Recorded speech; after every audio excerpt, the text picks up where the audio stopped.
What are we doing here? And where are we gonna go? It's like we just woke up one morning and then it's welcome to the show. Don't ask any questions, just go with the flow. Make as much money as you can and try your best not to get broke. Copy everything you see on the TV, from the hairstyles to the clothes, and don't think too often, just do exactly as you're told. And if you ever get confused, then just turn towards the alcohol. You'll still hear your thoughts, then just turn up the radio as you learn to live a lifestyle of drugs, sex, and rock and roll.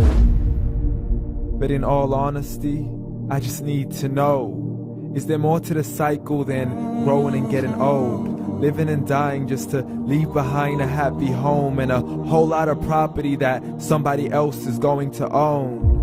I just really need to know before the casket's closed, 'cause I'm not willing to gamble with my soul, nor am I ready to take any chances. These are just simple life questions and I'm just searching for some answers. Like, what are we doing here?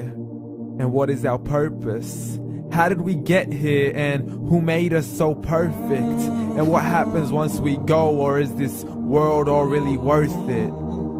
Questions we don't answer because apparently we don't really have to. There's no purpose to this life and our existence is merely natural. Then in that case, please let me ask you, did you create yourself, or was it somebody else who had fashioned you? 'Cause you're a being that's impeccable, faultless and unparalleled. You're a product of supreme intelligence and I'm merely being rational. For there isn't a camera on this earth that can come close to the human eye, nor a computer that can compete alongside the human mind. And if the whole world was to come together, we wouldn't be able to create a single fly. So many signs, yet we still deny. As science tries to justify that all this could come from none, when it's a simple sum. 0 plus 0 plus 0 cannot possibly ever give you 1. So from where did all this order come? For everything has its origins, a maker, a creator of its own. I mean, the only reason you're watching this video is because somebody had to press upload. So we can believe in the Big Bang, but I'd rather believe in He who caused it to explode. Allah, the creator of everything along with every single soul. The ever-living, the master, the only one who is in control. Unlike his creation, beyond our imagination. And no, he's not a man, nor does he have any partners in association. He's on his own. And no, he did not ever leave us alone. Just like every manufacturer, he left us with an instruction manual. The Quran and Islam, and I'm sorry to jump to conclusions, but it's the only one possible. The only definition of God is the one and only supreme being. It's logical, a book with 0 contradictions, with miracles that are both scientific and historical, all revealed over 1400 years ago. Like the detailed description of the human embryo. The descriptions of the human embryo in the Quran cannot be based on scientific knowledge in the 7th century. To the mountains as pegs holding firm the earth below, and the 2 seas that don't mix in a complete separate flow. To the planets in orbit, alternating night and day as they stay in flow. The expansion of the universe and the creation of everything from H2O. To the stories of the past and the preservation of Pharaoh. To identifying the lowest point in the land where Persia defeated Rome.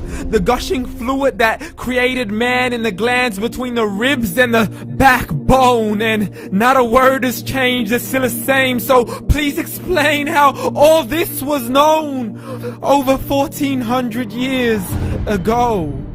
To a man who couldn't read or write as he would recite whatever the angels spoke. And if you still don't believe, please try to come up with something that's even close. But you can't, so we took God as a mockery and his messengers as a joke. Muhammad could not read or write. How's somebody who can't read or write gonna start a religion? Dismissed his scriptures as legends and tales of the ancient folk as we live life according to our whims, desires, and hopes. saying this life is the only home we will ever know. We will live then die, then simply turn to bones. YOLO! Correction, after the grass dies, the rain arrives and it regrows, and Allah promises to do the same thing to your very soul and bring you back from your very fingertips to your toes, as the all-seeing supreme being watches us so close, and we are surely being tested in our wealth, our health, and our self, and everything that we've been blessed with. So believe, for we will surely be resurrected and be brought back to our Lord and account for every single deed, as He hands us our books and orders us to read. From the bad to the good and everything in between. You yourself are sufficient for your own accountability, so don't be mad at me. You are the one who thought He wouldn't come back to me. I gave you a whole life long to search after me, but you were busy in all that which was temporary. So read, and glad tidings to all those who believed. And if you disbelieve, read. And don't let that day be the first day you find out what your life really means. Read.